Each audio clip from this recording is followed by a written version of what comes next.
Bem, estamos iniciando o segundo ciclo do grupo. Algumas pessoas mandaram mensagem, então não sei como vai ser a participação hoje, porque algumas pessoas não vão poder compor.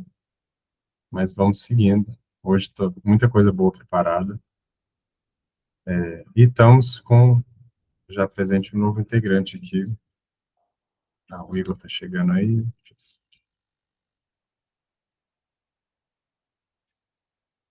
Gabriel, você pode se apresentar para a gente? Eu queria te pedir para você trazer nome, local de onde você fala, mas também como que essa questão ecológica tem te afetado, como tem sido para você também, e se você já teve contato com o livro, né, com a sua leitura que a gente está fazendo, tá bom? Fala aí, Igor. Olá. Beleza. Cristina também. Vamos lá. Certo. Então, eu sou Gabriel, sou do estado de São Paulo, mas estou morando em São Leopoldo, no Rio Grande do Sul. Minha formação é no Direito, eu fiz Filosofia também, e eu trabalho no Instituto de Reflexão, também social, crítica, aqui ligado à Unicinos, né?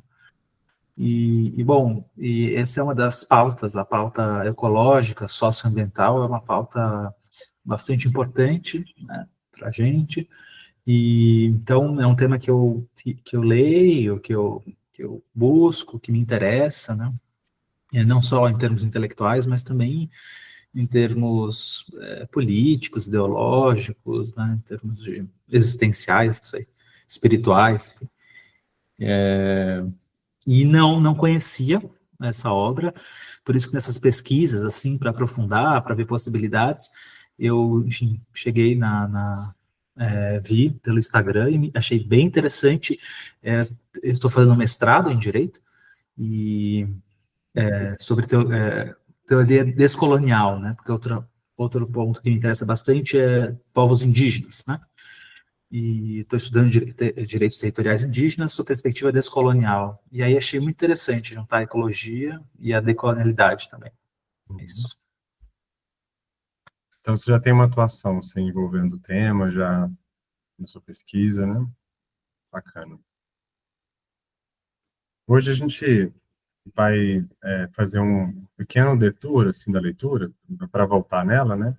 Porque eu achei que no livro o Malcolm, ele faz uma apresentação muito curta do Plantation Oceano, depois ele volta a utilizar o conceito, então hoje eu dei a ideia da gente ter uma leitura adicional, né? Não sei se vocês tiveram tempo de dar uma lida, o Gabriel chegou mais agora, né? Mas eu mandei, além do texto da Donna Haraway e da Anna Tsing, um resuminho da tese, se você tiver tempo depois de ler, Gabriel, bem simples, não tem nada muito complexo, assim, eu acho, mas a forma de colocar as coisas é interessante, né? Boa noite, Cristina, vem chegando. E aí eu queria começar, então... Boa noite, tudo bom? Boa noite. Primeiro perguntando se vocês têm algo a trazer, se vocês chegaram... A gente deu 2 semanas aí sem se encontrar, algumas coisas acontecendo aí nesse meio tempo, e, enfim, se caso tem algo para já trazer nesse início, podemos seguir? Pode. Beleza. Então, deixa eu abrir aqui minha colinha, né? O conceito do Plantation Oceano, ele me interessa porque ele abre uma margem de sensibilidade para a questão, que eu acho que ela não está presente nem no Antropoceno e talvez menos ainda no Capitaloceno, não sei. Que para além de pensar um processo histórico, um processo de transformação global, né, mais que isso, geológico, né, é também considerar a acessibilidade, as sensibilidades envolvidas, né. Isso que eu gosto do trabalho da Tsig e da Donna Haraway. Elas não têm um trabalho extenso de explicação sobre o conceito, né, que elas propuseram juntas. Outros autores estão fazendo isso, sim, eu já li uma coisa ou outra. Mas me interessa essa abordagem delas é exatamente por isso, por conciliar essa perspectiva mais de transformação global, de processo colonial, com um aspecto afetivo também, né? Que é a proposta do grupo. Então, em alguma medida, eu estou que a gente está sendo inspirado por isso, né? E aí, na entrevista que eu mandei para vocês, né? Eu traduzi alguns trechinhos, eu queria ler com vocês. Mas antes disso, contextualizar. Aliás, vocês já conhecem o conceito de antropoceno mais a fundo? Assim, vocês já tiveram mais contato? Né? Vou repassar bem brevemente, né? O antropoceno, ele é acho que uma faca de dois gumes, digamos, né? Ele traz muitos potenciais para a gente pensar a realidade, e ao mesmo tempo ele traz certas limitações, né?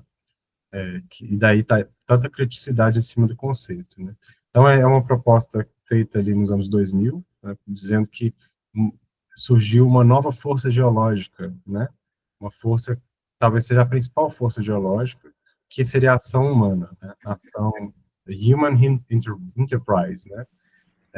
E aí o interessante disso, e já liga com o final, talvez, o que a gente vai conversar hoje, é que é essa noção de que nós estamos numa nave espacial e agora estamos aprendendo a geri-la, né? Antes a gente não sabia, os autores vão ter essa visão, né, de que a gente não sabia melhor, como gerir isso, e a gente não sabia os impactos do que estava fazendo. E a gente sabia, sim. A gente, quando eu digo, né, os cientistas, as grandes corporações, né, por exemplo, nos anos 70, já tinham dados consolidados sobre o impacto da emissão de gás de efeito estufa, né, no aquecimento global. E as corporações de petróleo, de áreas relativas a isso, ocultaram isso durante décadas, né, e ao mesmo tempo fizeram uma campanha de divulgação de que está tudo bem, que isso não é um problema, né. Tem um livro chamado Mercadores da Dúvida, isso, Merchants of Doubt, não sei como se a tradução em português é igual, da Klein, né, que é justamente sobre como elas mantiveram esse segredo por tanto tempo. Então, a ideia de que o antropoceno ele surgiu, né, debaixo dos nossos narizes não se sustenta, né? Governos e empresas já sabiam disso. A população, de forma geral, que foi sendo informada ali nos anos 80, anos 90, né? E mesmo assim com essas campanhas de negação, de difamação dos cientistas que traziam os dados, né? De dizer que era alarmista, etc. Então, é muito curioso, nesse ano, né, pensar isso, que é um ano que, acho que, de certa forma, para muita gente, ficou muito evidente o quão a fala dos alarmistas era nada alarmista em vista, né? Era, de fato, um alarme cabível, né? Porque o alarmismo é um exagero, então a gente não está tendo nenhum exagero. Né? Pelo contrário, né? Os cientistas do clima, de forma geral, são conservadores nas suas falas, né? Tem pesquisas que apontam isso, assim.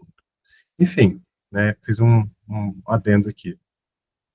Antes da sequência, só porque a Bianca chegou, e aí vou dar uma pausa aqui na minha introdução. Ela está chegando agora também, eu gostaria de ouvi-la. Se você pudesse apresentar, Bianca, não sei se você está por aí agora. Na apresentação, geralmente eu peço para dizer, né, de onde vem, área de trabalho, ligação institucional, e como essa questão ecológica, ambiental e socioambiental mesmo, né, nos afeta. Não sei se você está por aí, Bianca. Não sei se ela nos ouve. Bem, quando você estiver por aí, se apresente, por favor, que vai ser um prazer. Chegando, pessoal.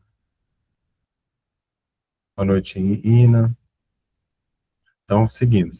Por que eu estou apresentando o antropoceno? Né? Porque, de alguma forma, o contexto-anoceno é uma resposta a esse conceito. Né?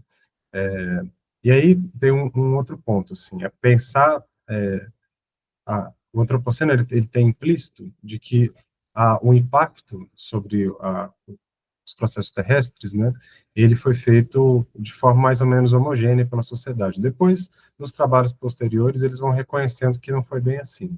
Né? Existe até uma notinha, assim, de rodapé, boa noite, né, num dos trabalhos mais recentes, assim, dizendo, de repente, a gente, de fato, poderia dizer que é o capitalismo. mas eles isso não é explorado pelos cientistas, né? Esse aspecto social dos ciclos biogeoquímicos, né? Ele fica meio de fora. Então, existe uma lacuna com relação a isso, né? E aí, boa parte das críticas vai dizer, olha, existe uma generalização da espécie, né? O Anthropos aqui, ele não dá conta do que está acontecendo de fato, né? Então, existe a proposta do Capitaloceno, que eu não vou entrar muito, porque não é o nosso tema hoje, mas eu diria que ela, embora ela seja importante e adiciona, ela tem algumas limitações também, né? O Capitaloceno seria dizer que, de fato, são as relações capitalistas que estão gerando o que na ecologia marxista é chamado de ruptura metabólica, né? É a ruptura dos processos metabólicos entre os seres humanos e a Terra. Isso, principalmente o John Bellamy Foster, que vai falar sobre isso, né, na ecologia de Marx. Mas o grande propositor do Capitaloceno, o Jason Moore, ele tem uma abordagem totalmente diferente. Ele debate com esses autores, né, com Bellamy Foster e Angus, e ele vai tentar fazer uma nova visão sobre o que é a relação ecológica, que, enfim, não cabe entrar aqui. Mas o ponto que eu quero trazer é que o Plantationoceno, por outro lado, ele nos permite olhar para além de apenas o capitalismo. Ele não exclui o capitalismo, como pode parecer, né? Mas ele antecede, ou seja, ele estica o processo histórico, né? Ele percebe, não, a gente tem que ir um pouco além, especialmente porque os autores da ecologia marxista tendem a focar muito nos combustíveis fósseis, né? Muito em como, no século XIX, a industrialização e a transformação energética fez um descolamento, né, entre o processo econômico e os processos ecológicos. E a questão é que aí a gente já tinha um processo acelerado de destruição ecológica, só que ele ainda não tinha a potência, né, a força que os combustíveis fósseis trouxeram. Então, ele não nasce ali, ele tem seu potencial aumentado, né? Então, se a gente quer pensar nas raízes, né, nas origens, a gente precisa voltar mais, né? Além disso, né, parte do impacto que aconteceu no século XX, por exemplo, acontece ainda hoje, ele é proveniente de países que não são tipicamente capitalistas. A União Soviética definitivamente não era, e teve, por um lado, políticas ecológicas interessantes, mas que foram sendo atacadas pelo stalinismo, principalmente. E você tem casos como o Mar de Aral, que foi utilizado para irrigação de forma intensa, né, e que praticamente está seco hoje. Então, alguns impactos ecológicos muito brutais que aconteceram no contexto da União Soviética e que a explicação do Capitaloceno, boa noite, Gabi, por si só não dá conta do que a gente está pensando, porque não foi a pura busca por lucros que fez esses impactos acontecerem, né? Então, existe outras motivações, outras causas para esses impactos. Além disso, impactos ecológicos que precedem a acumulação de capital, como a gente conhece no capitalismo mais maduro, né, também não são explicadas pela noção de capitaloceno. Então, eu acho que o plantationoceno, é, ele poderia ter outro nome também, que seria o modernoceno. Eu acho que seria um nome interessante, porque ele diz que é a modernidade, de forma geral, né, a forma instituída de viver, de habitar a Terra na modernidade, que teria causado isso. Eu acho um nome interessante. Nunca vi um trabalho que tentasse sustentá-lo, né? Mas fica Plantation não sendo. Dito tudo isso, né? Então, a ideia de explicar e entrar um pouco mais nesse conceito vem disso, porque é um conceito que o Malcolm trabalha, ele explica ali em uma página, talvez, e eu queria que a gente avançasse um pouco, né? Para a gente não ficar nem preso no antropoceno, né? Mas também não abrir mão dessa discussão, porque o interessante do antropoceno é relacionar ações humanas, né, ou ações de parte da sociedade humana, se a gente quiser ser mais específico, com processos geológicos, né?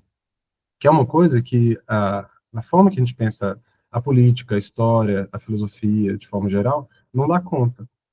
Porque a história, por exemplo, foi pensada de forma dupla, né? O Dipesh Chakrabarty, não sei se vocês conhecem esse autor, ele tem estudado muito a questão, deixa eu colocar aqui no chat. Vai, perdi meu chat aqui.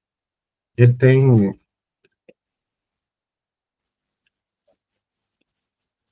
assim, com cara, autor, um historiador pós-colonial indiano, e tem um texto dele que chama As Quatro Teses da História, em que ele vai pensar como que a relação da história do planeta e a história humana se intercruzaram, como que isso aconteceu, né? E ele vai dizer que, nesse processo, houve uma quebra da forma dos modernos pensarem a história, porque eles pensavam que a história geológica ela passava de uma forma muito longa, muito demorada, ao longo de bilhões de anos, né? Tão demorada a ponto da gente não ser capaz de ver essa história passar, enquanto a história humana era muito rápida para poder ter algum efeito, muito rápida e pequena para ter algum efeito na história geológica, né?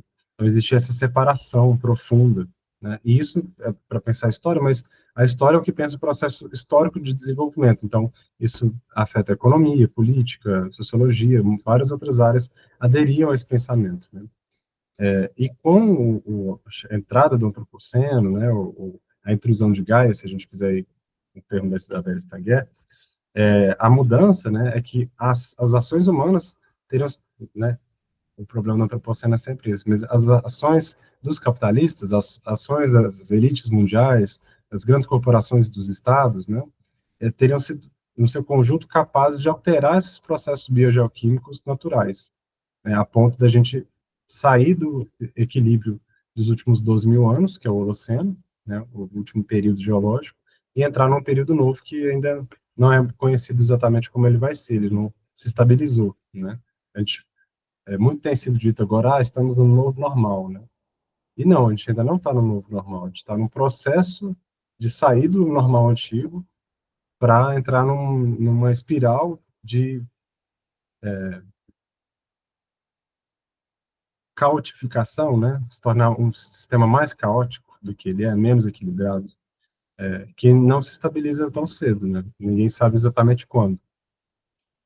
E vai chegar num ponto de relativo equilíbrio e falar, agora a gente está numa época que a gente já sabe como funcionam os ciclos, os processos, né? Tá dando para entender, gente? Eu estou entrando muito aqui, tá legal, né? Eu Então, não cheguei a ler, Gustavo, o texto que você mandou. Eu estou acompanhando o livro, né? Até a Arca de Noé, essa parte que a gente vai investigar agora. Tu mandou hoje, não foi? Foi o que você mandou hoje, ou foi ontem? eu mandei, acho que, eu não lembro qual dia, mas no começo da semana.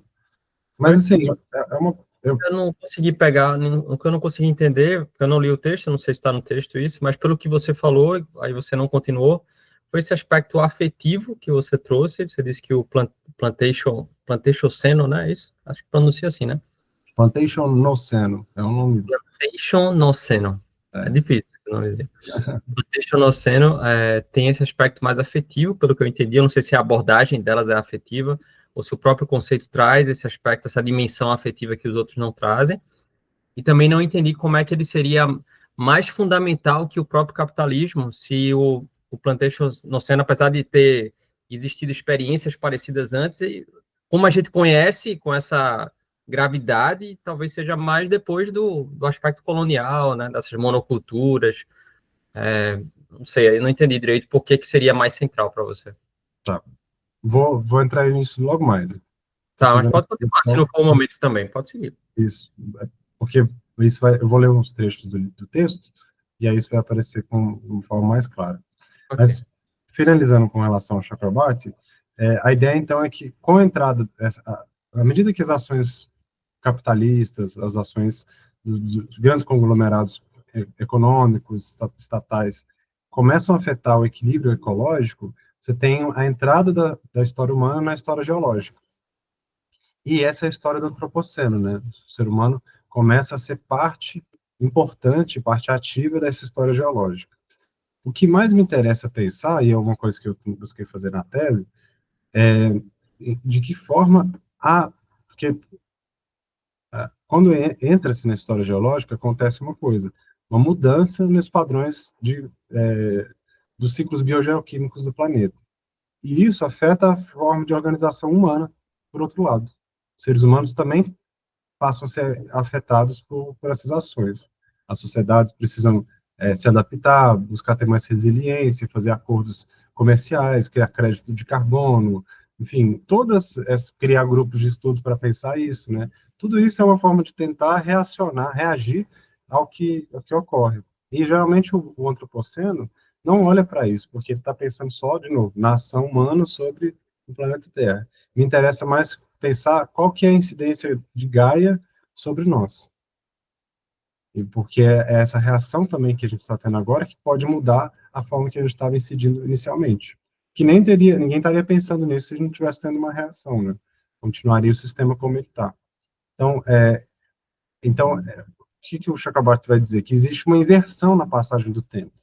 Que a passagem do tempo geológico, aliás, geológico, tá certo, se acelera muito, a gente começa a ter modificações que algo do tipo leva milhares, milhões de anos, pelo menos milhares de anos, né, para ter uma mudança da concentração de gás de efeito estufa, uma variação, por exemplo, na perda de biodiversidade, né, a não ser que quando cai um meteoro, mas não é um processo de Gaia, para a gente ter uma incidência externa, né.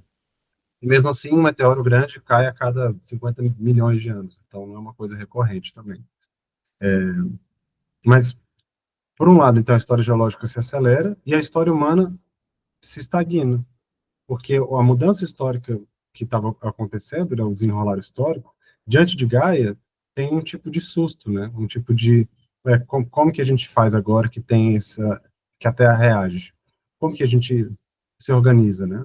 Então, os estados vão tentar fazer os acordos, etc. Isso não está caminhando tão rápido como seria necessário, nem de perto, né?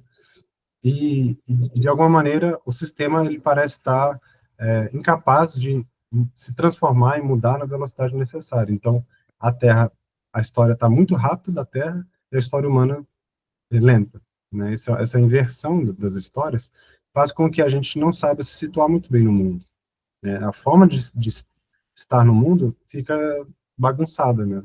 Por isso também os afetos são transformados, né? Sentem, a gente sente emocionalmente esse processo, né? E aí, para a gente voltar ao Plantation, eu acho interessante pensar nele, porque muitas das feridas e dos problemas que agora a gente olha para eles são coloniais, né? Eles têm uma raiz mais profunda. Alguns até mais, a gente pode pensar que o patriarcado é muito mais antigo que o processo colonial, mas o patriarcado, ele tem um caráter, no colonialismo, tem um caráter específico, que é diferente de outros. E é esse patriarcado, de forma geral, que se espalhou pelo mundo também. Então, a gente, em alguma medida, está revisitando traumas e feridas coloniais. Esse é o meu entendimento, né? E aí, respondendo, por exemplo, por que com relação ao capitaloceno, né? O capitalismo, na, não existe um consenso total de quando ele iniciou, mas muitos autores, tipo a Ellen Woods, os autores que têm um viés mais do marxismo político, né, vão dizer que tem muito a ver com os processos de cercamento na Europa, que é quando você começa a ter uma acumulação de um capital, né, que é da terra, capital, um bem de produção, e a criação de mão de obra assalariada, que vai trabalhar nessa terra e depois, com seu salário, vai consumir. E aí as mercadorias vão circular no sistema, né? O sistema de plantation, ele precede isso, pelo menos 100 anos, 150 anos. E você já tem grandes processos de destruição ecológica nesse processo. Aliás, é com o excedente produtivo do plantation que a Inglaterra se industrializa, né? Sem os plantations não haveria industrialização como tal, nem mesmo o processo de cercamento, que foi um tipo de reprodução do plantation numa lógica em que existem cidadãos. Em vez de ser escravo, você tem que pagar a pessoa alguma coisa, e a compreensão do liberalismo também, que compensa mais pagar um pouco e ter um consumidor, do que um escravo que você tem que ficar alimentando. Existe um cálculo econômico aí. Mas, então, a ideia é entender que existe uma raiz mais profunda do que as relações de acumulação de capital, mas que são, de certa forma, sua semente também, né? Então, um protocapitalismo ali, né? E é isso que as autoras estão apontando, assim. Vou abrir o texto aqui, que eu fiz umas anotações. E esse aspecto, você falou que tinha um aspecto afetivo. Sim, porque tem a ver com, mais do que com a terra ser privatizada, tem a ver com a nossa relação com ela, né? O que acontece nesse processo de espólio da terra, né, expropriação, que vai para além de simplesmente a gente não ter mais acesso à terra e não poder plantar nosso próprio alimento, né? Que entra numa dimensão espiritual, afetiva, né? De como a gente olhava para a terra, de como a gente lidava com isso, né? Hoje a gente nem se sente expropriado mais, a gente nem considera o fato de que a gente não tem mais um território específico, um relacionamento com um local específico. Isso nem é visto pela gente como um tipo de violência, porque está tão naturalizado, né? E aí a ideia é que a disseminação do plantation, que foi, de acordo com o Malcolm Ferdinand, principalmente, né, mais que as autoras até, é um tipo de matricídio, né, de ruptura com as relações com a terra como mãe, né, o fim dos nomes de mãe, da terra-mãe, né, que eram muitos nomes, né. E aí, para a gente ir para o texto, né, eu separei algumas partes que as autoras vão falando aqui. Está dando para acompanhar, né? A Tsing vai trazer o seguinte, né? Com relação ao antropoceno no início, que eu pergunto para ela o que ela achava do antropoceno, né? Ela vai dizer, ela começa com a terceira razão, não entendo por quê, mas talvez uma terceira razão seja minha posição geral, de que é melhor tentar adicionar significados às palavras, ao invés de subtraí-las. Ou seja, ela pensa que é melhor ter um antropoceno e o plantationoceno para pensar, né, do que agora o certo é o plantationoceno, não vamos falar de antropoceno mais. Não, por que a gente não adiciona significados, ou seja, pensa no antropoceno diferente, que é o plantationoceno, né? Enfim, é só, acho que uma maneira dela de não criar um novo universal, né? O antropoceno é uma maneira universal de pensar corretamente a questão ecológica hoje, geológica, né? Simplesmente substituir pelo plantationoceno é perpetuar esse tipo de pensamento, né? Mas ela diz também, mas há duas razões substantivas. A primeira é que o termo que permite a conversa interdisciplinar entre cientistas naturais e humanistas, né, o antropoceno, e acho que essa conversa é essencial para aprender alguma coisa sobre o que está acontecendo no nosso planeta atualmente. E a segunda razão tem a ver com algumas das piores coisas do legado do iluminismo do termo. O termo apela para um falso universal, né, o que eu estava comentando, de homem homogêneo que foi criado por uma pessoa branca, cristã, heterossexual, do sexo masculino, com base para o universal. Prestar atenção a esse legado pode nos ajudar a descobrir o que está acontecendo no planeta. Isso nos permite perguntar, por exemplo, por que tantos projetos de modificação de paisagens foram feitos sem pensar em quais seriam seus efeitos sobre as pessoas que viviam ao redor deles, bem como sobre as ecologias locais. Então, ela está ao mesmo tempo criticando o antropoceno, mas tentando ficar com alguma coisa dele, né? Tirar esse homem universal, mas permanecer com, não, vamos olhar para a questão geológica aqui, vamos dialogar, né, humanistas e cientistas aqui, de alguma forma. A Harry, ela vai numa direção mais crítica, assim, acho que eu não falei tudo pensando bem, eu separei uma parte um pouco maior, porque nosso tempo vai ficando apertado, mas ela vai numa direção um pouco mais de não aceitar bem o antropoceno, né? Mas também sem essa noção de substituí-lo. Ela vai dizer o seguinte: quero nutrir, forçar de alguma forma, se necessário, os locais de encontro e as zonas de contato para que todos os jogadores tenham que aprender de alguma forma os idiomas uns dos outros, de forma que mude a todos, para que ninguém permaneça o mesmo que era no começo e possa talvez encontrar maneiras de colaborativas e descoloniais de abordar problemas urgentes. Frequentemente, os povos indígenas são forçados a aprender idiomas do Sul, mas o inverso é muito menos verdadeiro, e isso não é tolerável. Então, ela está dizendo que, com o plantationoceno, né, ela está preparando assim, a conversa. Ela quer que a gente seja afetado pelo processo, né? Não simplesmente o cientista traga um conceito ali dado e todo mundo incorpore, né? E isso, de alguma forma, é levar em consideração povos tradicionais, né, que foram mais afetados por esse processo. Isso que está implícito aqui na fala, né? E aí ela vai dizer, a maioria dos povos neste planeta precisamente não viveu e exerceu os mesmos tipos de processos que quebram gerações, simplificam radicalmente as ecologias, que forçam drasticamente o trabalho em massa e criam um tipo de transformação global e riqueza global que é em si genocida e extincionista.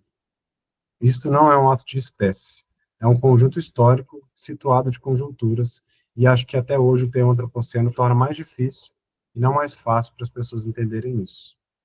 Então, ela está justificando por que outro conceito, porque a gente levar em consideração que, de novo, a maioria dos povos nesse planeta não viveu e exerceu esses processos, né, que quebram gerações, simplificam ecologias e tal.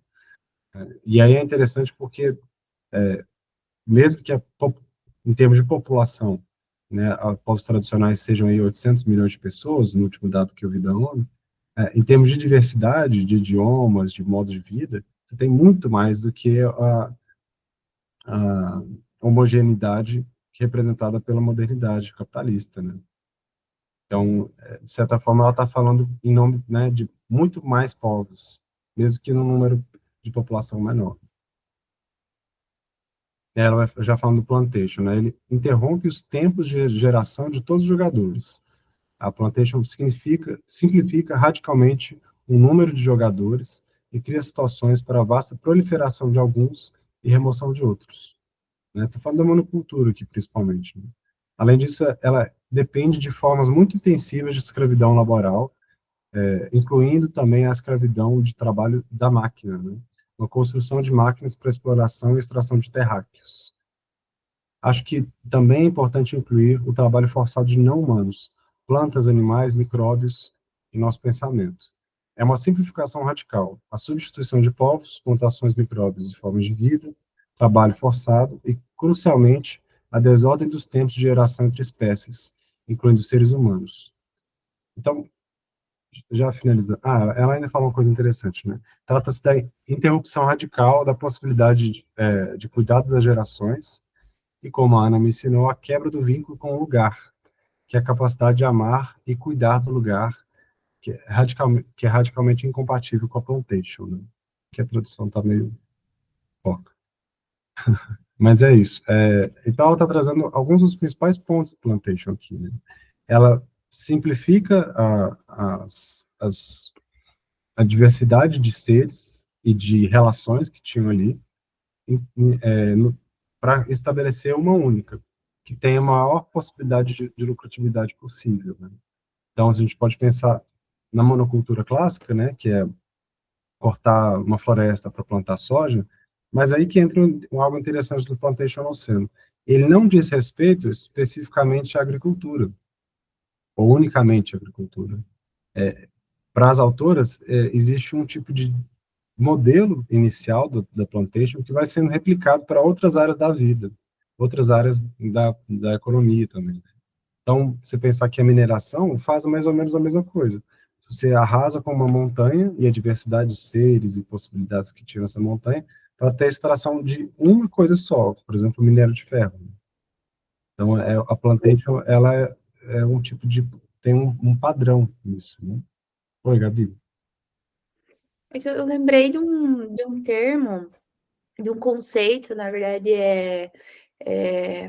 criado pela Soli Hronik, e que eu acho que tem relação, assim, para pensar no efeito da plantation, que ela fala de uma subjetividade antropofalo, logo, ego...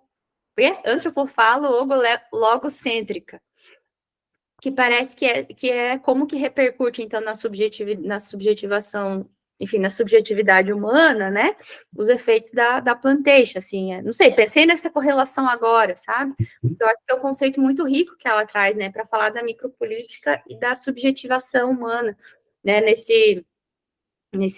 nessa era geológica que a gente vive, né, na plantation, então é muito doido pensar subjetivamente falando, assim, né, o que isso produz. Eu me lembro de ver alguma coisa, tem a ver com o inconsciente, né? De produzir um tipo de subjetividade que... Isso. Faz muito sentido, porque é isso, essa lógica, ela passa a estar inserida, né? Não só numa forma de produzir alguma coisa, né? a forma de se estabelecer relações de forma geral, né? Então, faz todo sentido você trazer isso, Gabi, porque passa a ser ter um inconsciente colonizado, né?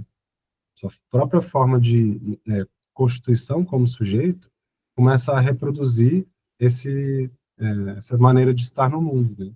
Então, a homogeneização, por exemplo, a gente pode pensar da música, né? Não sei para vocês, assim, mas eu estou no interior de Minas, e todo canto que eu vou, estou escutando sertanejo involuntariamente, assim, né? Porque é um padrão estabelecido muito forte, né? Igor.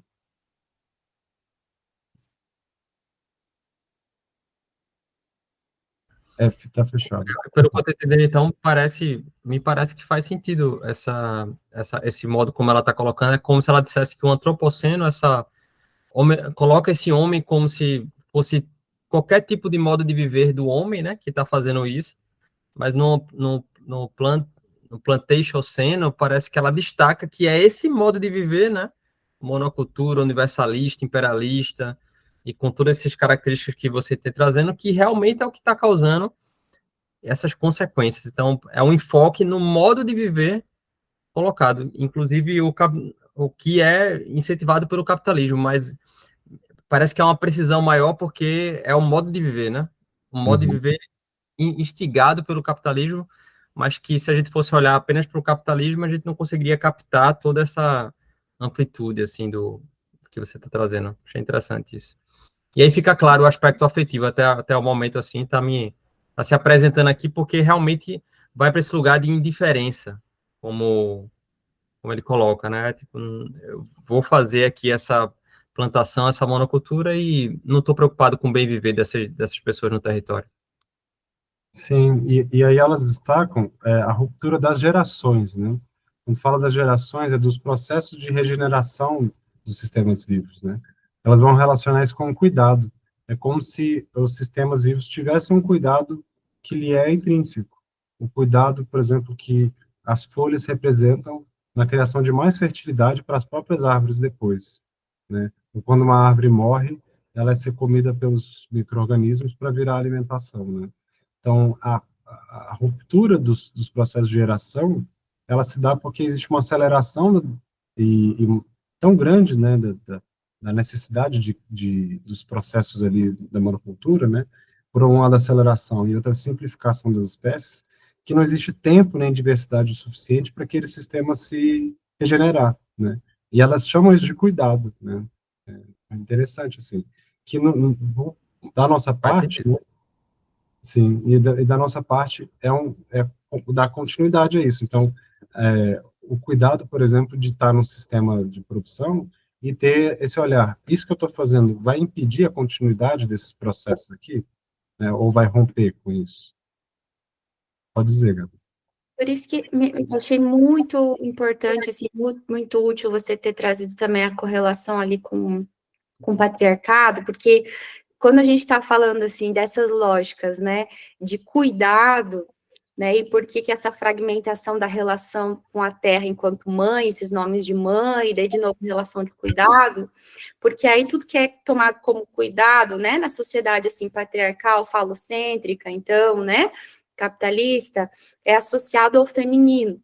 E a gente pode pensar aí nessa relação do ódio ao feminino, né? E aí colocar do lugar do cuidado no lugar de fraqueza, no lugar de algo que é menos importante. E aí todos os trabalhos de cuidado na sociedade que são subalternizados, subvalorizados. E aí dá para entender também como isso permeia a relação com a natureza, porque é uma relação que necessita que é de cuidado e é de troca, né? Não é uma relação assim de poder, de extração, de mais-valia. Então, por isso, essa lógica patriarcal, né, e como contamina também, como que ela aparece, então, na Plantationoceno, porque associa cuidado com o feminino com algo menor. Exato. E aqui no texto é interessante, porque quando está falando do cuidado das gerações, elas fazem esse vínculo, né? A quebra do vínculo com o lugar. Eu acho muito preciso isso, né? Que a capacidade de amar e cuidar do lugar é radicalmente incompatível com a plantation.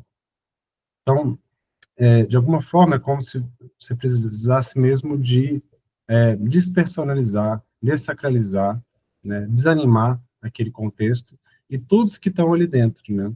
Os novos seres que entram ali são mera produção e quem trabalha ali também é máquina, né? Funciona como numa relação maquínica, assim, de não ser uma pessoa, de não estar com seu lugar no mundo, né? Que vai ligar com algo que eu vou trazer aqui no livro também. Vou acelerar para a gente ter tempo de entrar no livro. Deixa eu ver como é que está aqui, acho que vai. O texto se chama Reflections, deixa eu colocar aqui, Reflections on the Plantations, o nome difícil, Plantation, sim. É uma entrevista? É uma entrevista, ele está na nossa pasta, se você quiser acessar. E tem um resuminho lá em português também. Aí a Tsing traz mais, né? Ela vai dizer, acrescentarei apenas brevemente que o termo plantation, para mim, evoca a herança de um conjunto particular de histórias envolvendo o que aconteceu após a invasão europeia no Novo Mundo, particularmente envolvendo a captura de africanos como mão de obra escravizada e a simplificação de plantations para permitir que trabalhadores escravizados sejam trabalhadores agrícolas, né? Em muitas situações agrícolas, acho que é de pequenas produções agrícolas, né, independentes, dezenas de plantações são cultivadas e precisam ser cuidadas por fazendeiros que estão empenhados em cuidar de cada uma delas. Ao projetar sistemas com trabalho forçado, simplificações ecológicas entram na agricultura. A plantation foi precisamente uma conjunção entre simplificações ecológicas, a disciplina das plantas em particular, e a disciplina dos humanos para trabalhar nelas. Esse legado, que eu acho que está muito conosco hoje, é tão naturalizado que muitas pessoas acreditam que esse é o significado do termo agricultura. Esquecemos que existem outras maneiras de cultivar. A plantação nos leva para essa conjunção, disciplina das pessoas, disciplina das plantas. E o trabalho escravo das plantations inspirou o trabalho assalariado nas fábricas por meio de seu modelo de disciplina e alienação. Olha que interessante. Em todos os casos que consigo pensar, as plantations desapropriam tanto os povos indígenas quanto as ecologias indígenas e trazem não apenas plantas exóticas, mas pessoas de outros lugares. Super. Inclusive, o termo plantation, a gente pensa muito em plantas, né? Mas o plant, por exemplo, a gente pensa no power plant. É uma planta de fábrica, né? Então, o próprio Malcolm traz isso, né, no livro. Fala aí. Que tem essa raiz, esse radical que foi utilizado depois para pensar a produção de fábricas. A linha de montagem, a produção fabril. Tanto é que hoje a agricultura se relaciona muito bem com o Fordismo e com essas linhas de generalização dos processos produtivos, né? Porque elas próprias ela própria foi a inspiração do outro, né? Depois, com a Revolução Verde, você teve um casamento disso, né? Mas um ponto que eu queria chamar a atenção aqui no texto é com relação aos trabalhos forçados, né? Pode falar, Igor, que eu vou abrindo aqui. Pode seguir, Gustavo. Só levantei a mão para demarcar que eu tenho interesse de falar, mas não precisa sempre ser na hora, não. É só para você só ver. Que eu não quero falar demais também. Mas já indo para o livro, né? Indo para o ponto 3 no livro, porque eu nem vou entrar aqui tanto no plantation, né? Mais, né? Ele vai falar do Negroceno também, né? É interessante que ele vai falar do Negroceno como um sistema de disseminação, né, das plantations, mas no qual você precisa necessariamente da ideia do negro. E o negro não é a pessoa negra porque a pele é escura, esse é o preto, né? O negro, a gente pode pensar que quando os indígenas foram, né, quando houve a invasão, os indígenas eram chamados de negro da terra. E eles não eram pretos, não tinha pele escura, porque negro tem a ver com o processo de desumanização, de negação do mundo para essas pessoas. As pessoas para qual o mundo não existe. Tanto que o habitat colonial ele é pensado para as pessoas brancas, né? As pessoas negras não habitam, elas não habitam, não é nem o colonial, elas não habitam, elas não são consideradas habitantes. E é tal nível de desumanização que os negros vão ser comparados com um tipo de madeira, né? Madeira do ébano, que vai falar no livro. Então, um tipo de recurso muito primário, né? A madeira é uma coisa, assim, elementar, digamos assim. E mais, né? A madeira era muito utilizada para, ainda é, né? Para criação de energia, para queima, né? E produção de carbono vegetal, etc. E aí um ponto muito interessante é o Malcolm trazer que a mão de obra negra é o primeiro combustível utilizado pelo capitalismo e pelo colonialismo já. É um combustível abundante, né, relativamente barato, que acelerava os processos produtivos, né, que ao invés de ter uma mão de obra que iria cobrar, que não iria trabalhar horas tão longas de trabalho, tudo que a gente sabe que é o básico, né? Então, antes dos combustíveis fósseis, ele vai dizer que tem a mão de obra negra, né? E ela foi utilizada para acelerar esse processo de destruição também. Eu achei isso muito interessante, assim, quando ele traz um tipo de pré-combustível fóssil, né? E que depois, com os combustíveis fósseis, foi só ampliar essa mesma lógica de exploração, né? Agora não mais só da mão de obra humana, mas das próprias entranhas da Terra, né? E dos seres vegetais que são utilizados na forma de carvão.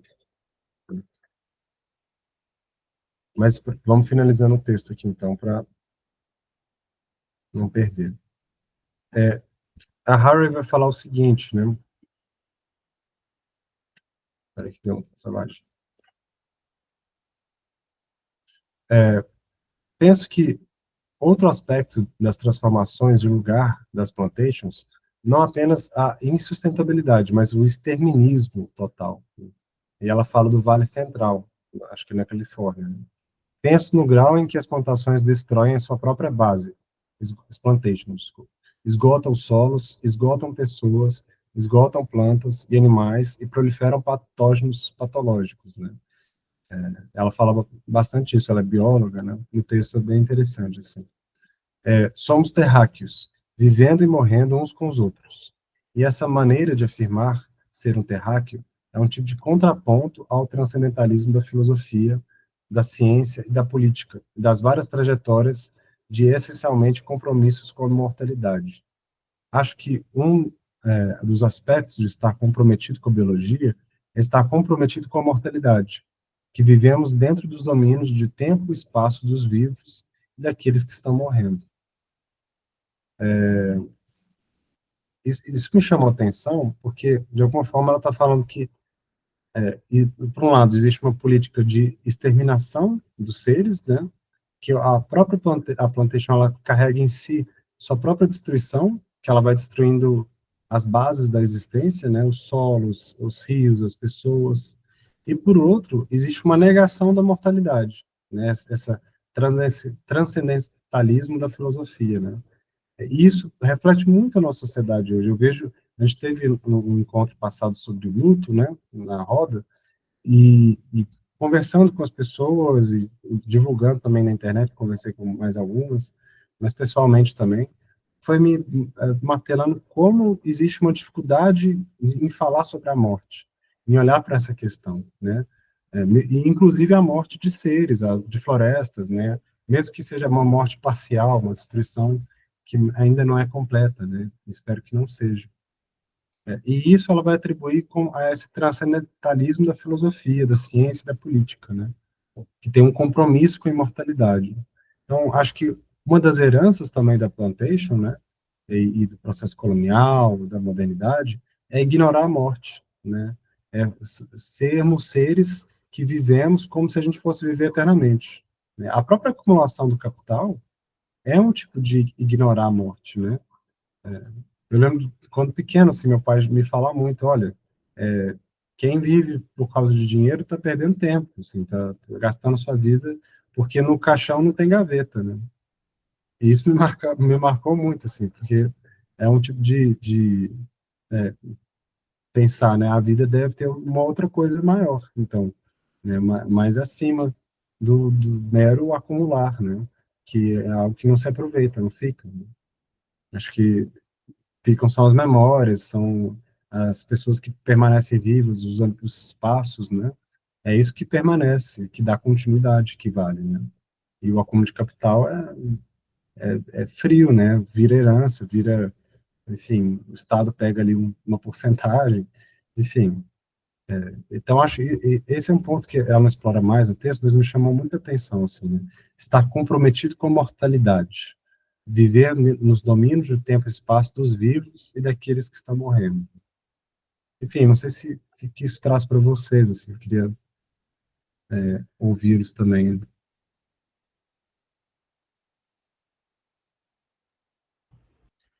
Assim, quando eu levantei a mão era sobre como esse conceito, posto dessa forma, nos obriga a entender tudo isso. Talvez foi isso que ela falou lá atrás, quando ela disse que preferia esse conceito porque forçava uma relação, uma troca, uma conversa para entender o que significa isso. E toda essa reflexão que foi feita aqui veio por conta do conceito, que exige que a gente entenda como é que a natureza funciona e como é que o plantation noceno ele é uma forma violenta de lidar com a natureza, de se relacionar com ela.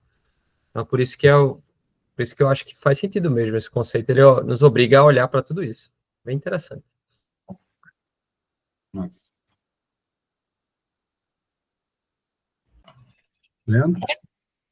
Boa noite, pessoal. Como cheguei, gente, falei boa noite. Eu só queria dar uma palavra, você falou essa coisa da questão da morte, né, de como todo o nosso contexto faz com que a gente pare mesmo de falar, né, sobre a morte, pare de elaborar isso, assim, né, e falando da psicologia, né, isso faz, uma coisa que a gente discute muito, né, como as pessoas, elas estão cada vez menos preparadas para falar sobre esse tema, né, e falar de outras coisas mais espinhosas que levam a isso. E eu vejo muito que vem dessa postura colonial, nesse sentido de colonizar, de conquistar, né. Então, o ser humano se coloca nesse lugar de nós temos a ciência, nós temos a modernidade, nós temos as luzes, a gente vai resolver todos os problemas, a gente vai lidar com tudo. E daí tem a morte, que é o grande problema que não conseguem lidar, né, e é o fim da existência, né, é o momento que o universo vira para o ser humano e fala, então, acabou, vai embora, assim, né. Então, acho que é um sintoma disso, né, e pensar também que é um sintoma que chega a ser um sintoma psíquico também, né, né, causa muito sofrimento, né, obviamente, assim, tal, da morte das pessoas, a morte dos não humanos e tal, mas à medida que se respeita menos isso, que a gente tem essa visão de, tipo, eu sou superior, então, né, não vamos nem pensar na morte disso aí, né, vamos adiar o máximo assim, e tal, você não tem mais uma elaboração, as pessoas não sabem lidar mais, isso gera mais tristeza e mais raiva, né, então acho que é uma questão que parece muito, né, assim. Total, Leandro. Você falou um ponto, acho que é chave, né? Que, de alguma forma, se não lidar com a morte, tem a ver com essa sanha, né? Essa coisa do domínio, né? Então, a morte nivela todos nós, né? Nos coloca como qualquer outro ser que está na Terra. E isso, para um discurso, né, de uma sociedade que se pensa acima e separada dos seres, dos processos vivos, não bate, né? Tanto que existe, por exemplo, a gente vê essa contradição em vários pontos, né? Uma defesa, por exemplo, da vida, né? Até a Harry no texto fala que ela nunca se considerou pró-vida, né? Porque ela é pró-vida e morte. É o processo que importa, né?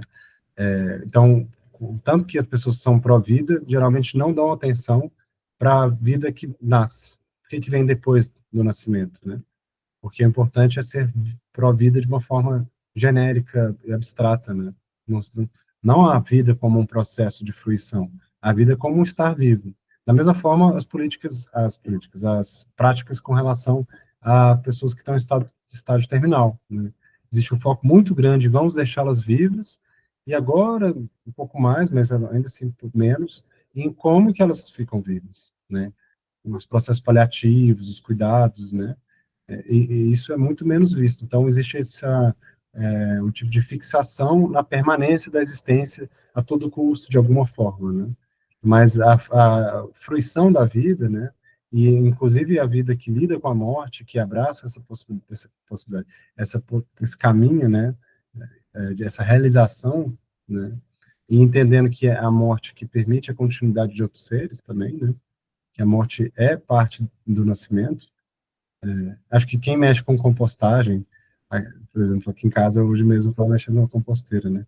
A gente entra muito em contato com isso, né? Aquilo que era o rejeito da cozinha, depois vira a substrato mais fértil para suas plantas, né? Então, enfim, mas isso está em tudo, né? Diga, né?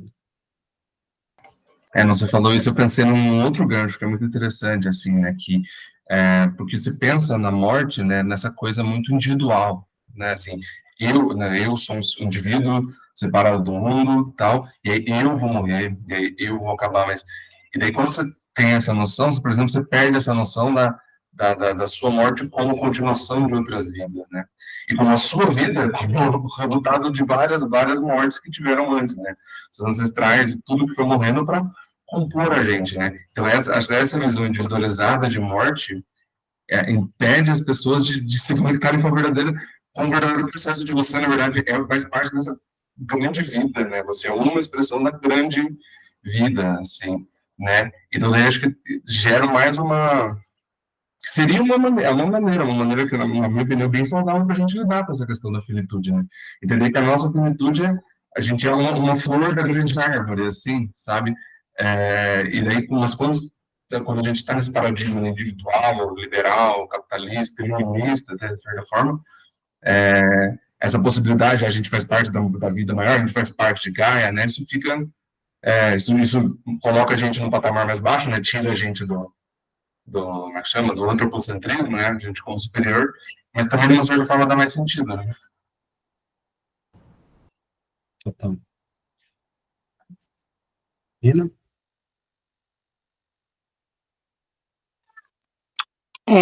Essa fala, né, está comprometida com a biologia, está comprometida com a mortalidade,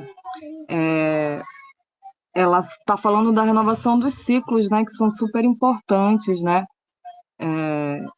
Eu vou aqui para a minha pracinha, né, que a gente tenta transformá-la numa praça ecológica, e aí eu sento no chão e fico observando, né, todo aquele um pedacinho que você observa, assim, choveu e a Amazônia, eu até mandar as fotos para vocês, a Amazônia, assim, basta chover que a gente floresce.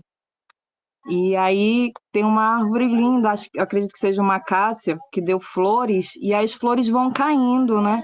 E aí, à medida que as flores vão caindo, as formigas vão catando essas flores, né? Então, assim, a renovação do ciclo, ela precisa dessa cadeia de participação, né?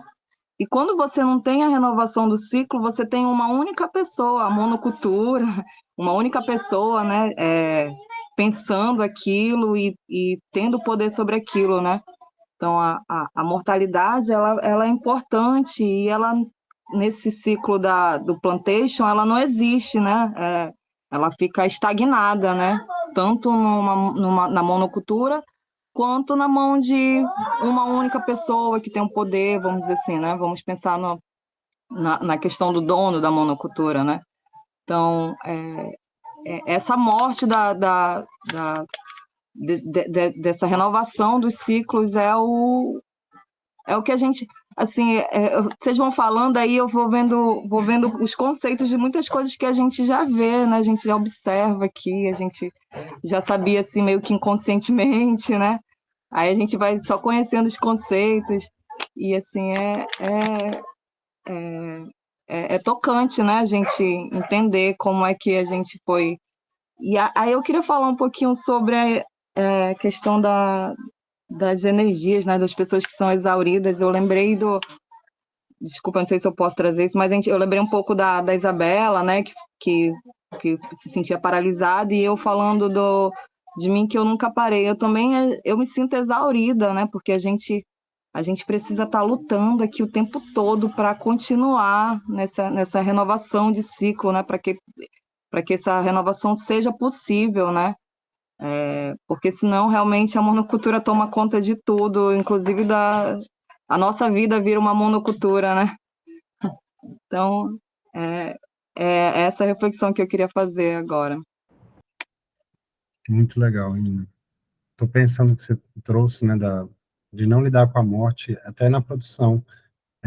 Fico pensando que, por exemplo, como não tem as árvores que perdem suas folhas, seus troncos, as plantas que morrem, você precisa de colocar fertilizante, né, no lugar, porque não tem a morte ali, então você tem que sinteticamente, né, alimentar essas árvores com coisas que não foram seres vivos, de fato, né, que são extrações sintéticas, né.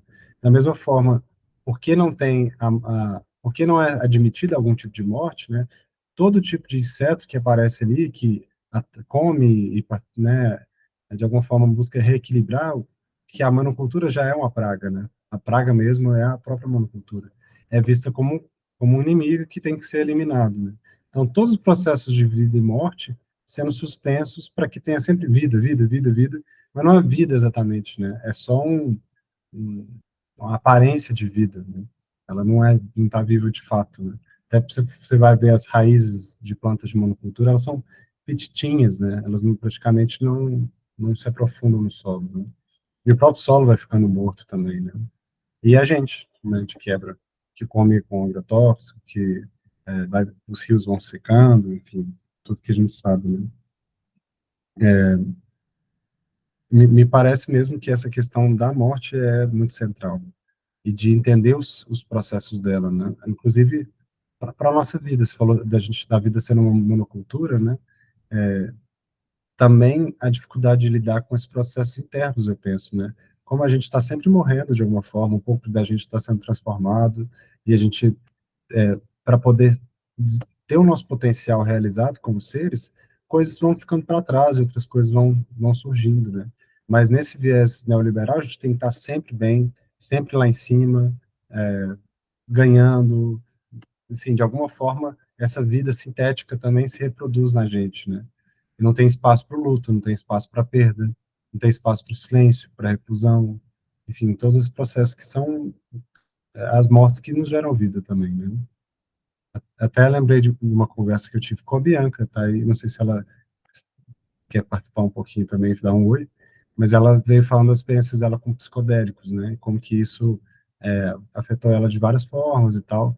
E acho que os psicodélicos têm uma função interessante aqui, porque de alguma forma eles são esse contato com a morte, né? Ou com um processo de experiência de morrer, né? De perder um pouco, né, aquele ego inflado e muito presente, dele dar uma sumida para a gente poder entrar em contato com coisas mais profundas, né? Quando eu não tá ali, o que que vem? O que que tá na minha frente, né?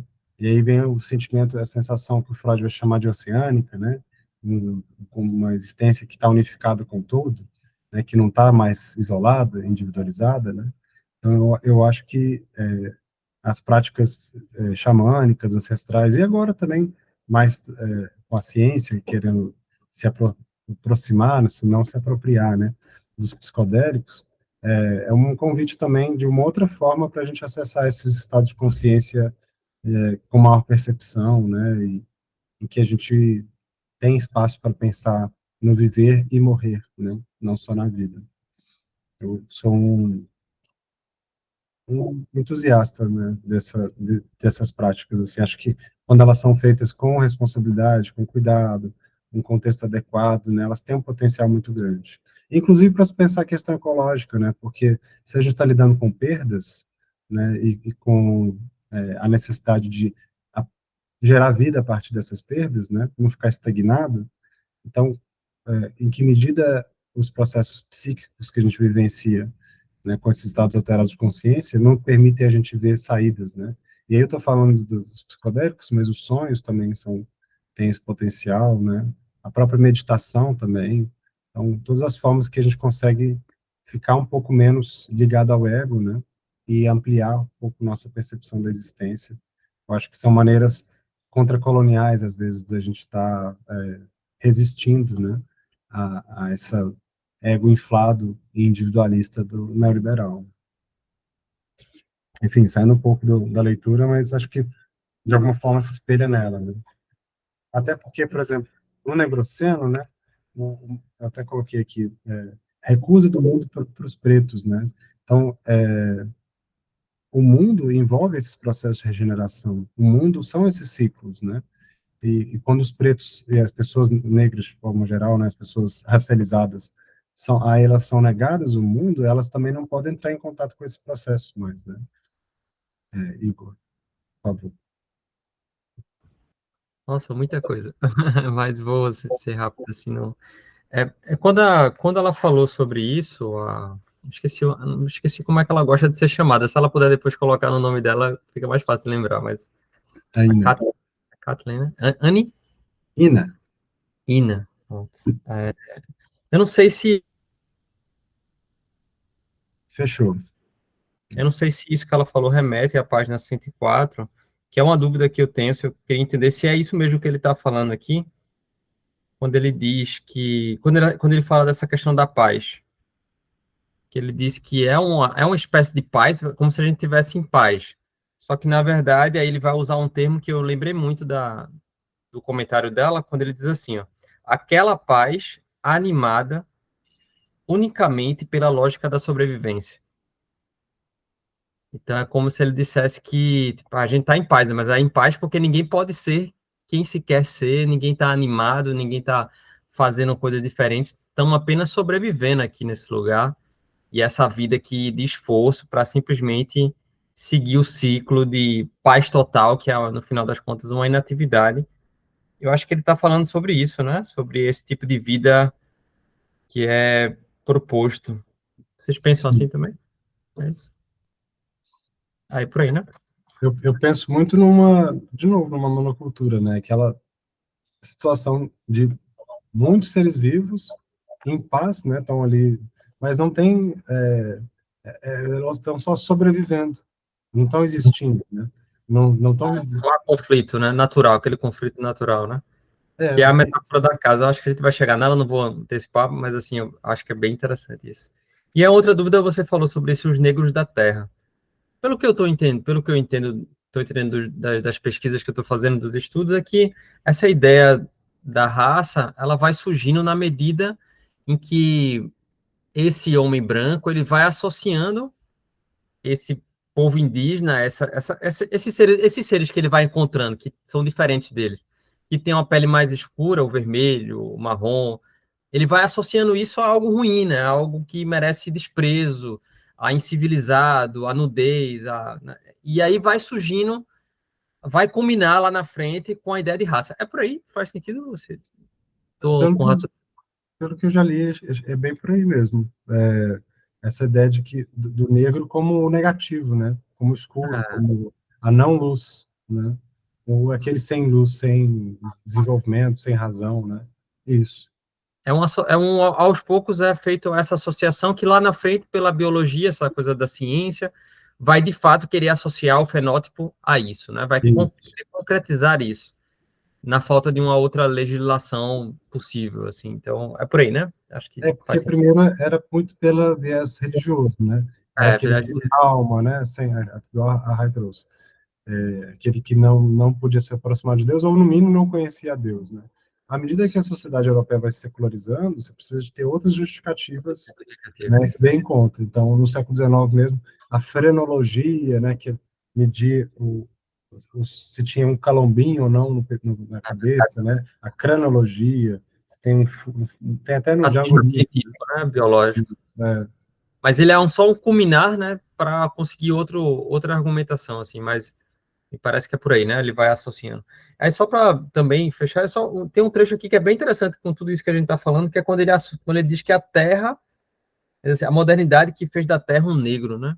Um negro. Ele consagra assim mesmo essa confusão toda de corpos mais escuros com também corpos da natureza, que tem a ver com as mulheres também, né? Que é essa mulher associada à natureza.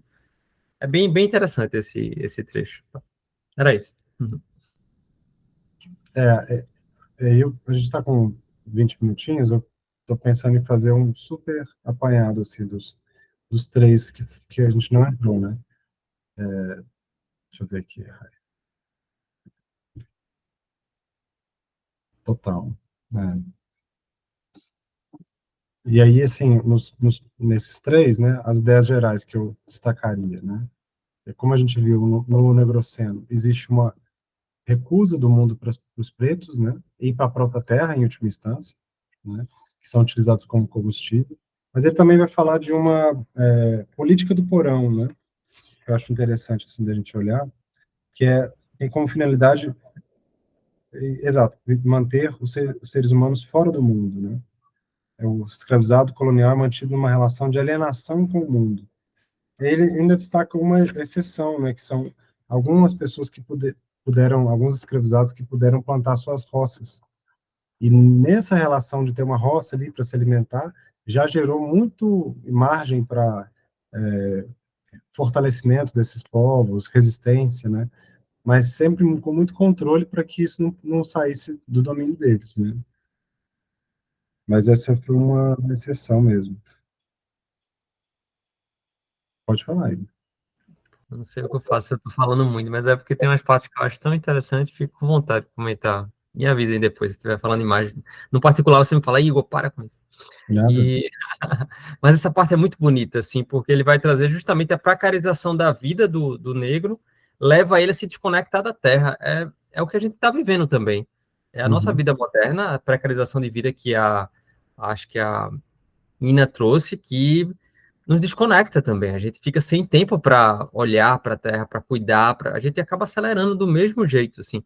Eu achei bem interessante, assim, essa percepção de perceber que, no final das contas, o negro também não vai poder se conectar com a terra porque ele está sendo precarizado, escravizado. É triste mesmo. É uma parte bem forte. E, de alguma forma, isso faz a gente pensar na nossa condição, né? Se o trabalho assalariado foi inspirado na escravização, né? Perpetua essa recusa do mundo, essa perda do mundo, né? A Aina trouxe, né? O Deus cristão seria uma entidade morta e brutalizada. A Mãe Terra é uma entidade viva e acolhedora. Peraí que meus gatos estão uma briga aqui, deixa eu só abrir a porta aqui. Eles não estão se entendendo hoje. Calma, gente. Saiu o gato igual estourou um cano de gato. Pronto. Sai da minha página aqui.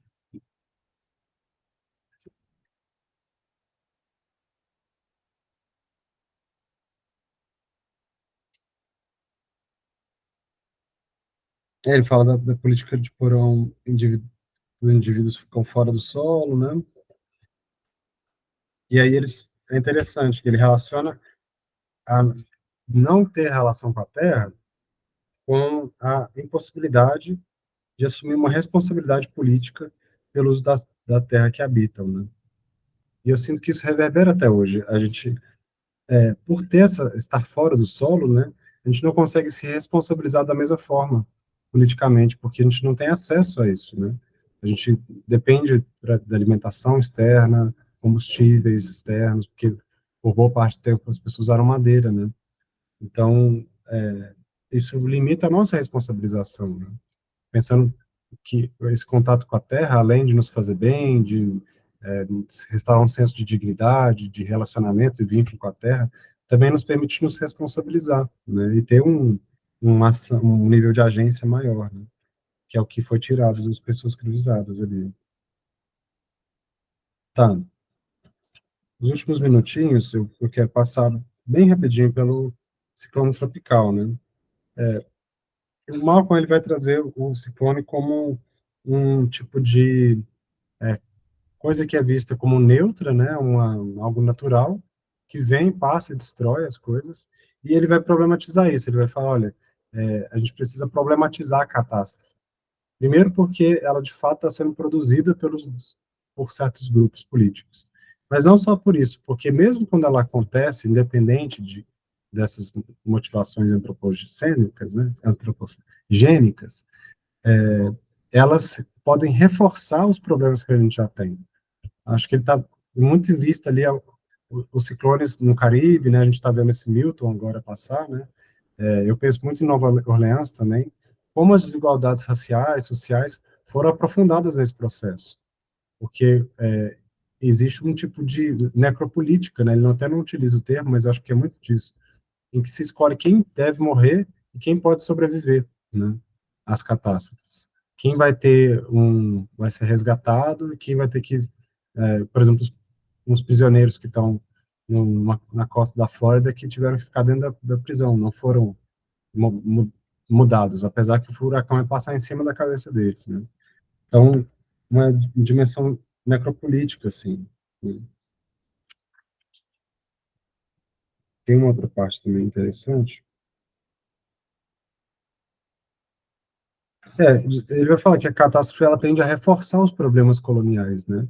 Muitas vezes existe uma expectativa de que, quando vier nas catástrofes, aí o capitalismo acaba, né? Acho que antes dele acabar vai ter um aprofundamento, uma radicalização dos problemas, né?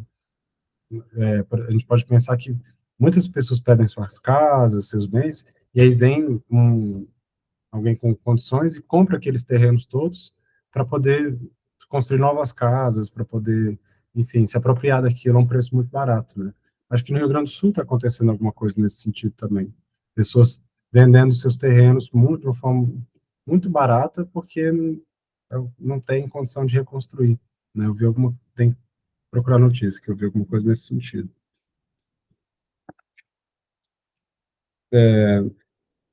Mas ele fica um pouco, acho que, preso nisso. Assim, ele até fala que ela pode ter um outro caráter, né? Eu acho que de fato tem, assim, que é mostrar, sim, estado de exceção, né? Mas acho que a catástrofe, ela também de alguma forma mostra que a Terra tem uma agência, que a Terra está ativa e participante dos processos, né? E por mais terrível que seja isso, né? Uma agência que nos assusta, eu acho que é uma dimensão importante de ser considerada, né? Olhar para essa agência como uma reação a um sistema que é igualmente brutal, né? A Isabel Stangert vai dizer isso, que a intrusão de Gaia, ela é tão brutal quanto a intrusão que o capitalismo fez nela primeiro, né? Então, de alguma forma, é uma denúncia da intrusão capitalista, nessa violência toda. E aí, para a gente passar para a última parte, né?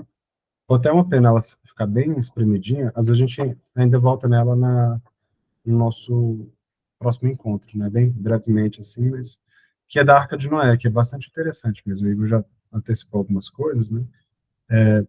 Ele vai começar dizendo que... e aí a gente já entrou no capítulo 2, né? Ele traz alguns elementos novos. Ele começa dizendo que existe um tipo de tendência, né? Existe quase uma tradição no pensamento ambientalista de pensar a Terra como uma nave, né? A Spaceship Earth, é um conceito muito utilizado. E aí ele vai problematizar isso, né? Ele vai dizer que isso está presente em discursos da ONU, o próprio Lovelock, né? Ele vai dizer que pensa Gaia, né? Quando ele pensou Gaia, ele estava pensando não tanto numa divindade, mas sim num nome que se dá a um navio, né? Eu achei isso bem problemático também. E os próprios propositores do antropoceno, né? Que é pensar assim, não, agora com o antropoceno a gente consegue pensar nos limites planetários, né, uma boa gestão, né, dessa espaçonave Terra. Agora a gente consegue ser capitães dessa Terra, né? Antes ela estava descontrolada ou ela estava à mercê, né? E agora a gente teria um tipo de sujeito global que, com conhecimento científico, pode gerir bem essa terra. Né? Então, ideias gerencialistas, nenhuma novidade, né? Só muda agora no contexto geológico, né? Todas são acompanhadas por essa noção de espaçonave, né? E que reflete muito a noção de navio, né? Enfim, nave vem de navio nesse caso, né? Então, de alguma forma, eu acho que o Malcolm ele não fala assim exatamente, mas ele está vendo a continuidade da noção de navio negreiro, né? De um navio em que alguns estão no porão e outros estão no convés, né? E, e que no processo vai morrendo pessoas, vai destruindo pessoas, né? Está vendo a continuidade disso nessa perspectiva da Terra como navio, né? Mas ele traz mais também, né? Deixa eu ver aqui. Ele fala que existe uma, a partir desse olhar, né, adota a sobrevivência, isso na página 100, não sei se a Rai pode projetar para a gente, Rai. Mas ele vai falar que existe subir na Arca de Noé é deixar a Terra se proteger por trás de um muro de cólera que um nós indiferenciado teria suscitado. É adotar a sobrevivência... Acho que eu estou com a apresentação aqui, não vai dar. Na página 100, para quem está com o livro, botar Raimundo. Foi? Aí. Está mais ou menos no meio da página. Subir na Arca de Noé é deixar a terra e se proteger por trás de um muro de cólera que um nós indiferenciado teria suscitado. É adotar a sobrevivência de certos humanos e de certos não humanos como princípio de organização social e política, legitimando assim o recurso à seleção violenta do embarque. Por política do embarque, designa as disposições e engenharias políticas e sociais que têm por objetivo determinar o que e quem é contabilizado e embarcado no navio, assim como o que e quem é abandonado, que visa impor ao mesmo tempo uma relação fora do solo com a terra e uma organização sociopolítica determinada unicamente pela lógica de sobrevivência a tal catástrofe. Então, de novo, né, a gente volta para esse pensamento da diferença que a gente pode pensar, né, entre sobreviver e permanecer, né? Acho que essa distinção é central, assim.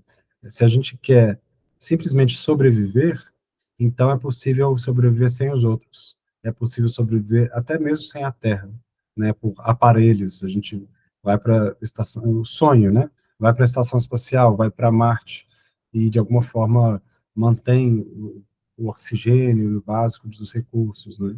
Essa ideia de simplesmente sobreviver a todo custo, né?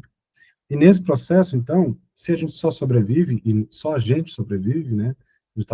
E a gente, principalmente os grandes empresários, né? A política do bunker, se a gente pode pensar assim, né? Grandes corporações, estados, enfim. Então, não é necessário que outros permaneçam, né? Bastam aqueles que foram selecionados, os escolhidos, né? E aí acho que a Arca de Noé é isso, né? Noé e sua família foram escolhidos por Deus para sobreviverem ao dilúvio, que iria limpar a terra, né? Então os outros eram dispensáveis, os outros eram pecadores, eram maus, né? Ou no caso da nossa realidade, são pobres, são racializados, são seres vivos não humanos, né? Beleza, Cris? Entendo. Então, existe essa seleção violenta do embarque, né? Eu achei isso interessante. E como está relacionado a essa noção de sobreviver independente da Terra, apesar da Terra estar sendo destruída, né? Aí ele continua, né? E logo embaixo, confundindo a Terra globalizada com o mundo, né? A política do embarque da Arca de Noé engendra pessoas que são conceitualmente destituídas de suas respectivas identidades culturais e de sua historicidade, sendo reduzidas a corpos em perda. A ecologia da Arca de Noé pressupõe a perda dos nomes, das culturas, das subjetividades dos que são embarcados. Nesse imaginário, a Arca não vem assegurar a sobrevivência das pessoas, comunidades, culturas e artes ou histórias, ou seja, a preservação de um conjunto de relações com os outros, de práticas coletivas e até ecúmenos. Qual a diferença mesmo, Gustavo, do que ele faz, diferenciação de mundo e terra? Ele vai dizer que a Terra é um espaço meio indiferenciado, né? O mundo é o que se faz da Terra. Por isso que ela vai falar que ele vai dizer que a Terra é a matriz do mundo, né? Porque o mundo é uma construção de seres humanos e não humanos a partir da Terra, né? E aí ele está falando, confundindo a Terra globalizada com o mundo, né? A Terra globalizada é um tipo de existência, o tipo universal, moderno, e aí, quando ele está dizendo aqui, né, que a preocupação ambientalista, em grande medida, então, é salvar a Terra globalizada, é salvar o mundo globalizado, né? Enquanto os outros mundos não importam. Essas diferentes culturas, comunidades, artes, histórias, tudo isso não importa, né? Essas relações com outros, né, e com as possibilidades de ser no mundo, vão ficando para trás, porque é importante até sobreviver, permanecer, né? Permanecer não, sobreviver um modo colonial de habitar a Terra, em última instância, né? Essa terra globalizada seria o mundo capitalista, a partir da perspectiva capitalista? Isso, eu entendo dessa Qual é forma. o globo da Terra? o globo enquanto globalização, né, enquanto essas relações que foram construídas pelo comércio, pelas trocas financeiras, né? É a conexão dos mercados, não das pessoas, né? Hum. Aí ele vai falar sobre os migrantes e refugiados climáticos, né, que vai virando essa massa indiferenciada de pessoas, né? Não é tal grupo de pessoas sendo afetadas, são refugiados, né? São migrantes.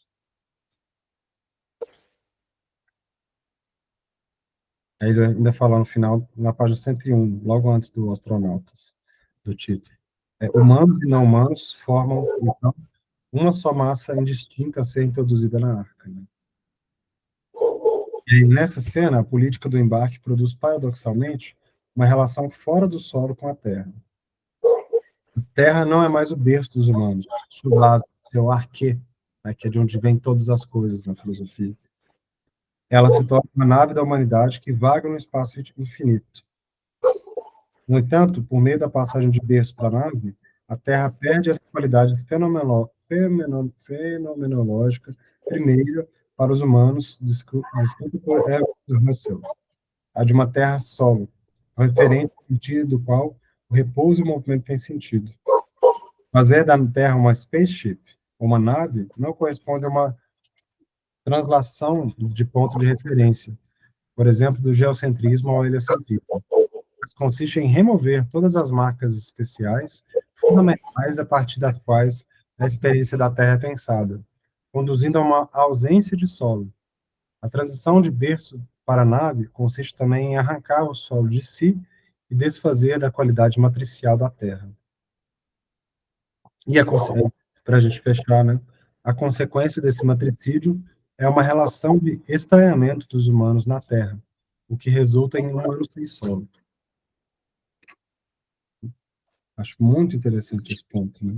Essa parte aqui talvez seja melhor para o próximo, né? Se a gente não for aprofundar, porque entra numa questão. Esse trecho também é um pouco complexo, né?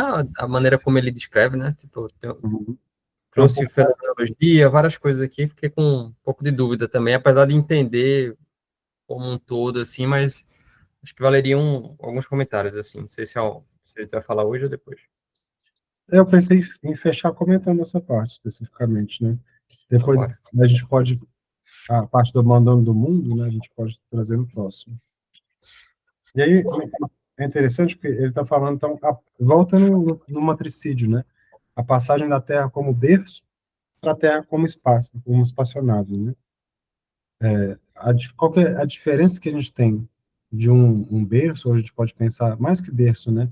Num útero, né? Numa relação uterina de dependência, com uma relação da nave, que a nave ela até te fornece aquilo que você precisa viver, mas de uma forma sintética, né? Que não permite vida e morte ali dentro, de novo, né? O útero, sim, ele carrega isso, esse potencial, né? E, ao mesmo tempo, isso me faz remeter qual que é a diferença de relação, de afeto, né, de emoção que a gente tem dentro de um útero, né, ou com as nossas mães, ou com o nosso histórico matrilineal, nossos avós, e tudo que nos gerou, né, com relação a estar numa nave, numa máquina, né, que pode até nos alimentar por uma sonda ali, mas não nos nutre, né, não, beleza, né, um abraço.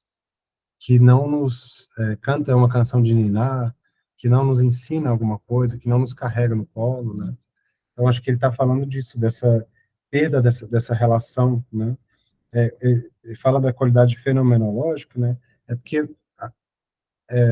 é no sentido da nossa referência de mundo, né? De onde eu estou, quem é a mãe é a nossa referência de existência, mãe e pai, família, né? Mas vamos para a mãe. Existência na Terra, né? De onde eu vim, de quem eu sou, que nome que eu herdo, que histórias vêm comigo, né, que ancestralidade que eu carrego.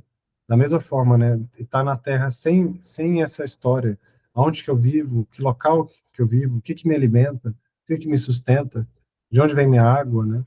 Tudo isso vai se perdendo em nome de uma coisa genérica que, ah, assim como uma nave me dá o básico para eu comer aqui, um líquido, genérico, um oxigênio produzido numa máquina também, que não tem uma relação com uma planta, com isso, né, que ainda os interesses, né? Porque aí alguém vai produzir essa água para mim, alguém vai produzir esse oxigênio para mim, tudo isso vai ser comercializado, né, e aí eu tenho que pagar para existir, simplesmente, né? Ainda trouxe, né, a Terra... Repouso em movimento é o que isso? Oi? A referente é a partir do qual o repouso em movimento tem sentido. O referente é como se terra-solo, o referente, a partir do qual repouso em movimento tem sentido.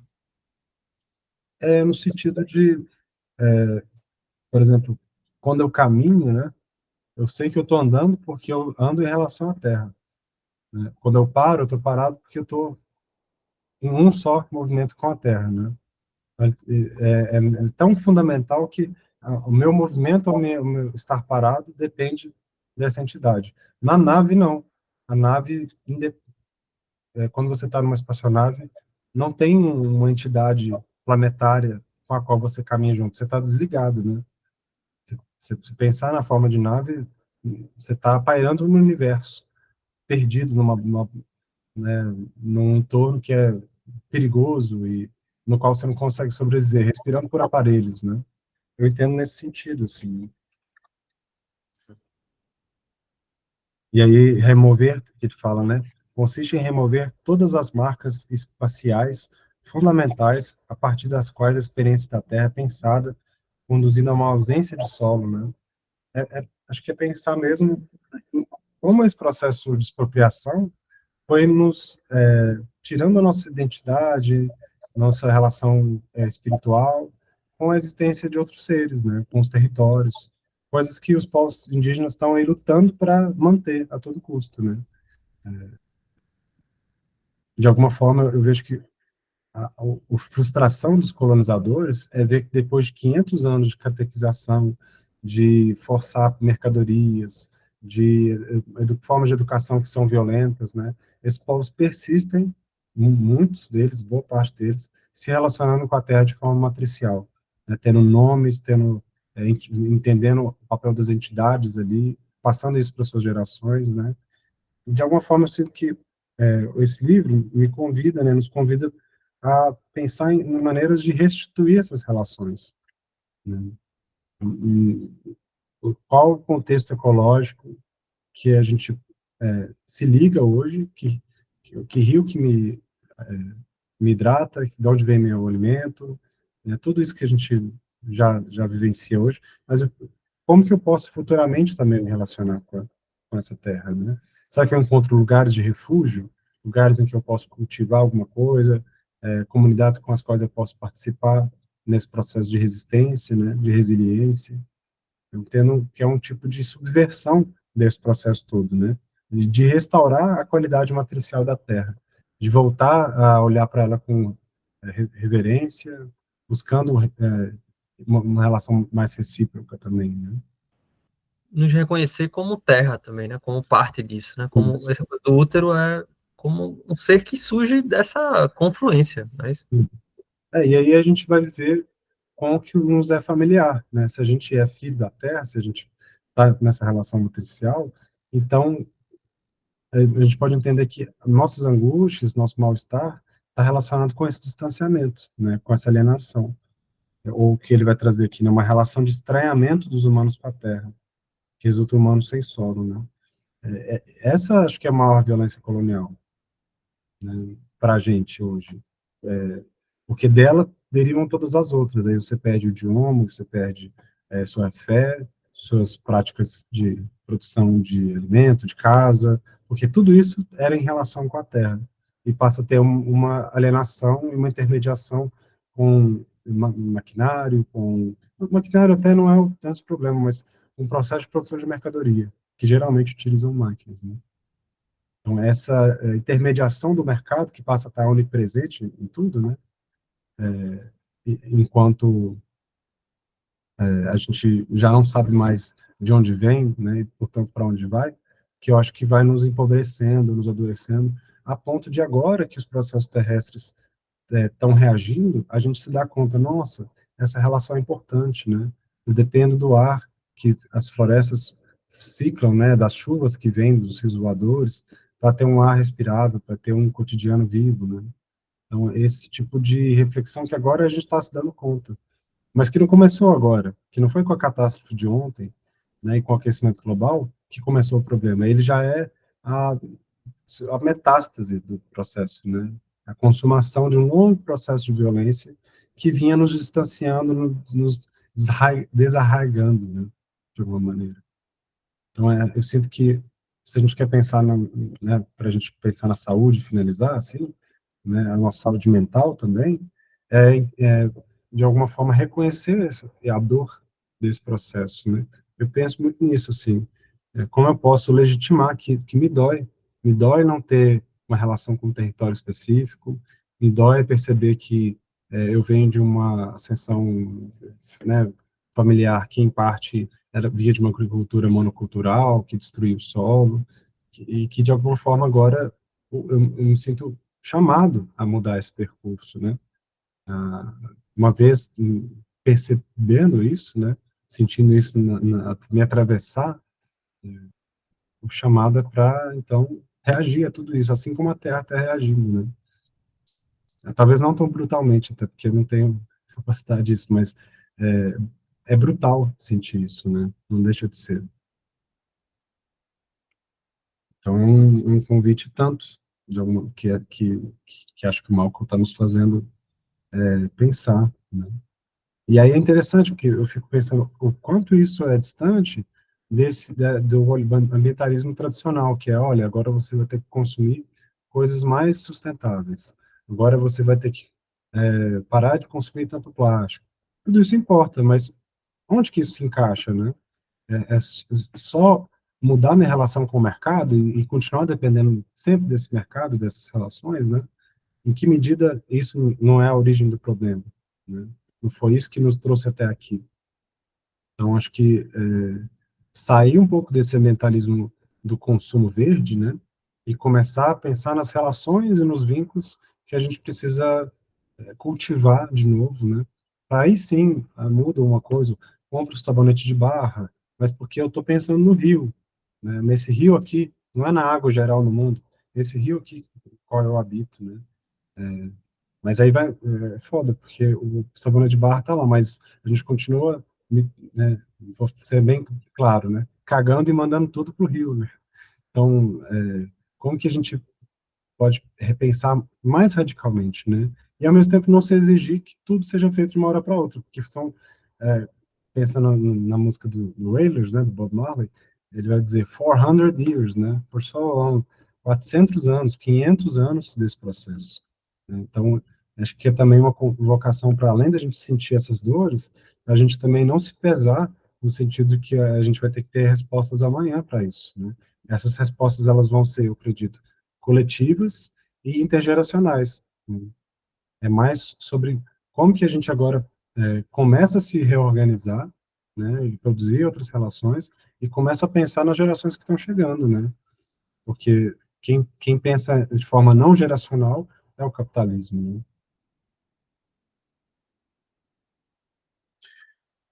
É isso, gente, o que eu tinha para trazer hoje para compartilhar. Hoje foi um encontro mais intenso, mas que eu quis trazer muita coisa, porque acabou que nos últimos encontros a gente ficou um pouco para trás na organização do livro, né? Mas eu acho que deu para dar conta do que eu tinha selecionado. E, enfim, com a participação de vocês ficou mais rico ainda. Mais alguma questão? Tem algum comentário? Crises existenciais? Muitas, né? Mas é bom. Eu acho que o cara aqui no bate-papo alguma pergunta, acho que foi a Ina.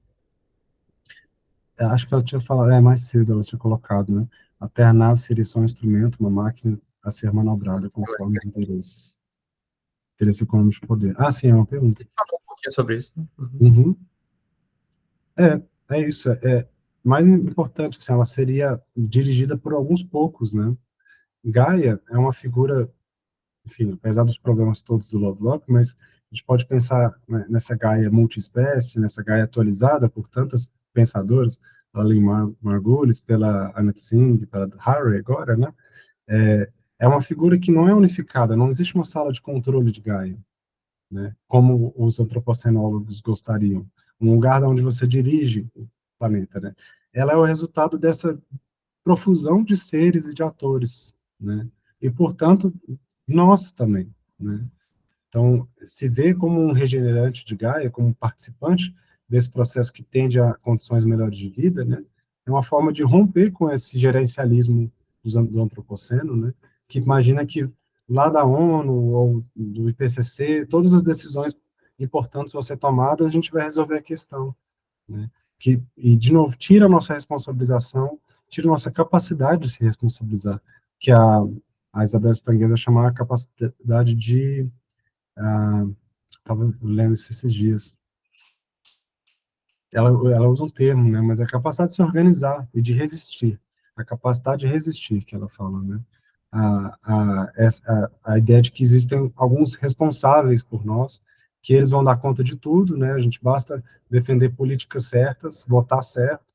Não que isso seja irrelevante, mas esse foco exagerado nisso tira o nosso poder de organização e de atuação, né? A gente passa a não olhar para o cotidiano, para o ordinário, pensando sempre que alguém vai estar lá para fazer essa política por mim, né? Quando esse sistema de representação e de poder, ele em grande medida é a causa do problema, né? Então, disputá-lo é importante, mas não depender dele ainda mais. É uma situação quase paradoxal, assim, né, que a gente é convocado. Isso. A gente vai se desresponsabilizando, né? Eu queria fazer algo, mas, enfim, votei no... Igual aqui em Patos, o único vereador que estava falando dessa questão climática não foi reeleito. Fiquei triste, a gente estava conversando sobre como pensar um plano, alguma coisa esses dias. E ele, por uma questão de legenda, ele foi super bem votado, né? Se a gente depender só disso, igual que aconteceu agora, aí acabou, né? Daqui 4 anos talvez a gente consiga eleger alguém. Mas não é o caso, né? Tem o que se fazer ainda. Até porque acho que a gente, quando a gente se organiza, a gente consegue pressionar muito melhor o poder público também, né? Então, sim. A Gabi já está se despedindo, mas a gente já pode fechar também. Valeu a todos e todas. Foi um prazer estar com vocês. Nos vemos semana que vem. A gente volta para o... gente. Tchau, tchau. Essa página 102, né? A gente volta para ela, pode ser? Então? Uhum. Valeu. Um Tchauzinho. abraço a todos.